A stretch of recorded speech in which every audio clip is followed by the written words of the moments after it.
Hello there, Kim here. And today's topic is the art of saying no. That's right, no.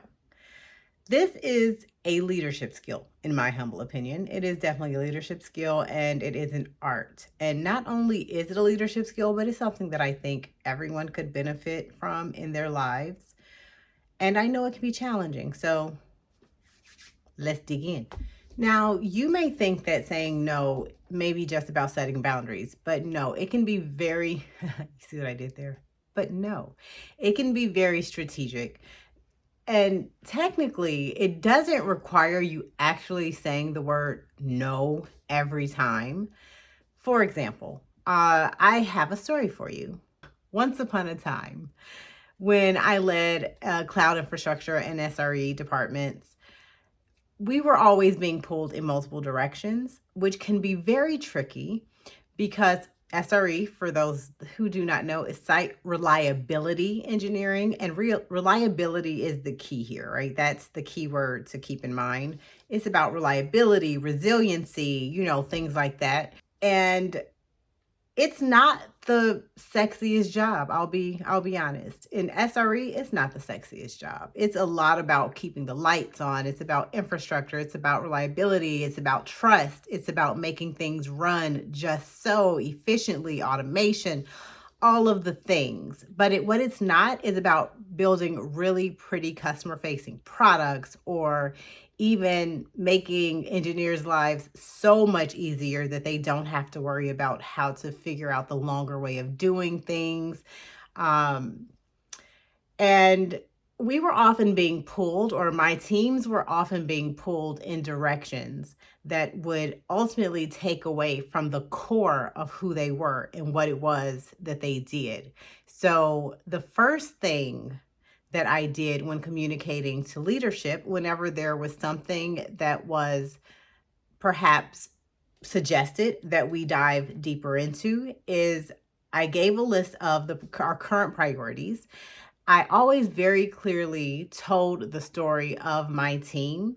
I made sure that everyone understood what their purpose was, where their value was, aligned it with numbers as often as possible. So when I got those asks from leadership, I would take them back to the drawing board of who we are. Who are your people at the core of what they do? What is their mandate? What is the thing that if they don't do these things, they literally aren't doing their job? And it is what we have this group of humans for. It is their purpose. How far are we pulling them from that purpose? And so I communicated to leadership teams whenever we would have these strategic type of meetings, talking about organizational priorities, aligning the work that we did with the greater company good. I would always make it very clear how my groups brought value to the company and how we got that work done, right? And so then when subsequent asks and requests come in, I would weigh it, right? You weigh it against what you're currently doing, the capacity at which your team can perform with a buffer, an uncommunicated buffer, and what that would take away. So oftentimes, I would not necessarily say no. I say, sure, we could do that, but then we could not do this. How does that feel? And I would say that is mostly effective.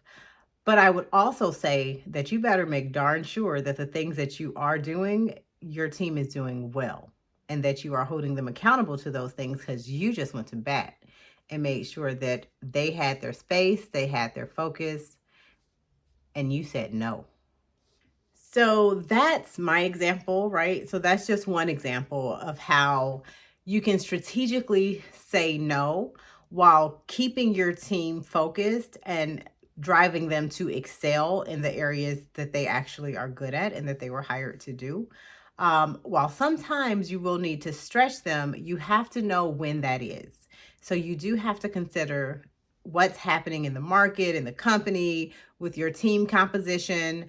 Are there opportunities for some people to maybe take on a little bit more work? And you could say yes with the caveats that it will be assigned to these two people, and so this is the time frame for getting it done. Not necessarily what they hope, but we'll get it done. But this is the time frame, the realistic time frame.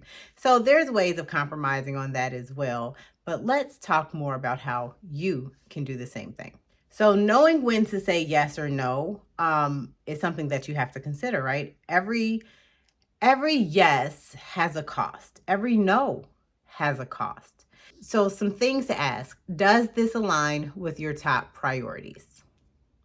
Yes or no? Will saying yes hinder other critical work? Yes or no? Is this truly a team level decision or should it be taken elsewhere? So saying no does not mean being difficult as a leader. It does not mean contentious. It does not mean being stubborn or obstinate about it.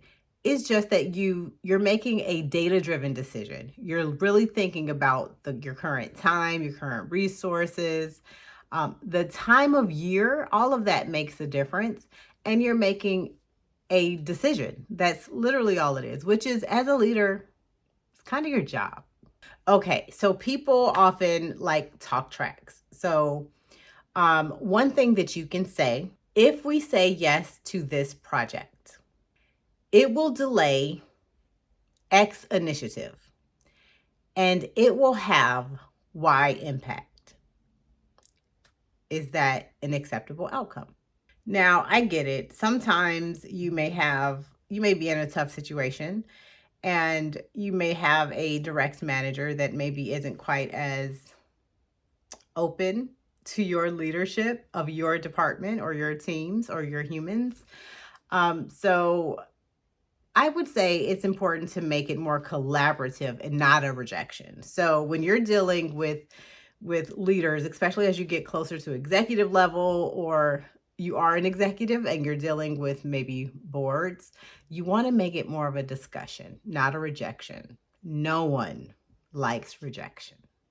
Another strategy is to say no for now, right? So, not no forever, but no for now. This doesn't align with our priorities for this quarter, but I'd love to revisit this because this would be something that would be beneficial for the team and the company. We could really get some good visibility with this project. Let's talk about this later. Finally, at the very least, you'll want to stay calm, stay confident, non confrontational. This is not something they're doing to just mess over your team. They really need this done, or they think they need it done, and they thought you were the right resource or you had the resources to do it. So it's just everyone trying to figure out a dance here, right? There's a delicate dance to getting things done within a company. And so you don't want to get upset about the ask because you're thinking, oh, they know how burnout my team is. They know how we struggle. Remain calm, confident, and collaborative. Ooh, 3 C's: calm, confident, and collaborative. If you have to, focus on alternative solutions, different timelines, and compromises. So that's not necessarily saying no. It's more like saying not right now. What about this? Have you considered that? Right? So be collaborative. Something can happen. Now, depending on what type of leadership team you have and you have to know this about your chain going up, perhaps use data. So, when you work in any of the STEM fields, you often get people who come from engineering backgrounds, data analyst backgrounds, science, math. Numbers make more sense sometimes than words.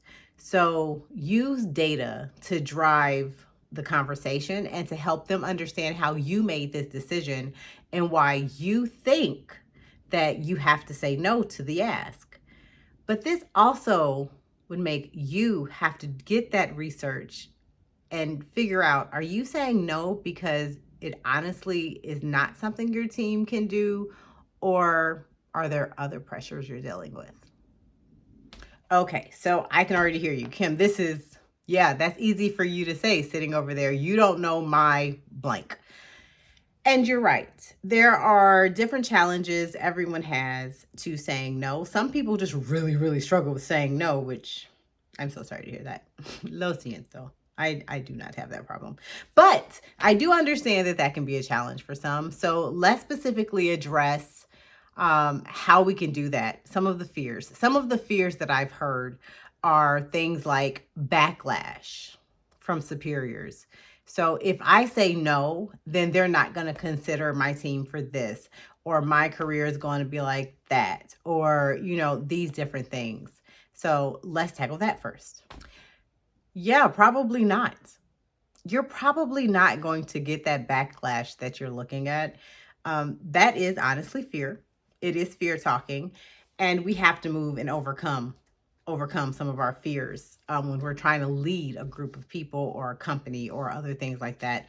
Because when you've shown that you know how to prioritize and you understand what's important, you understand the capacity of your team, you understand all of these things, and you have properly communicated your why as a team, you come across as a pretty strong leader, and it makes sense. And if you do it in a way where you show that you're collaborative and you still want to help solve this problem, perhaps finding other resources or creative solutions, you look good. You look strong as a leader. It makes sense. And if you suffer from, maybe a bit of a people pleaser personality, um, yeah, you might want to balance that out. Balance it out with the thought of you're not saying no, you're saying not now. You are focusing on the things that you already committed to and you want to do well. You want to crush that. You want your team to look good. You want your folks to show up, get accolades, be recognized for having done a really, really good job, because you'll be advocating for them all the time and talking about all of the great work that your team has done. And you just want to be able to make sure that they're able to crush it. So you're still pleasing people. You're balancing it, and you're not saying no. You're saying not now. Now, perhaps you're feeling guilty about not being able to do all the things and being able to show up every time in all the ways. Maybe think about that. Avoid feeling guilty by focusing on the bigger picture. Think of the bigger picture. Again, getting back to that why. If you have not done so, I suggest you check out my newsletter, where I talk a lot about developing your team core values, the team why, things like that, because that will constantly come up, and it will help you to center yourself and your team on what they're doing, why they're doing it, why it's important, and why you can't do everything else. So, in this capacity, saying no is a strategic move. It is a way that protects your team and enables strategic focus. That is something that you develop as you move through those leadership ranks, and it becomes much, much more important. All right, now let's take it to the comments. What's one thing that you recently said yes to that in retrospect you kind of wish you would have said no or not now? Let's talk about it. If I could leave you with one thing from this video, I guess it would be leadership is not about doing everything, it's about doing the right things. I hope you have enjoyed this video and you have gotten something from it. Take care.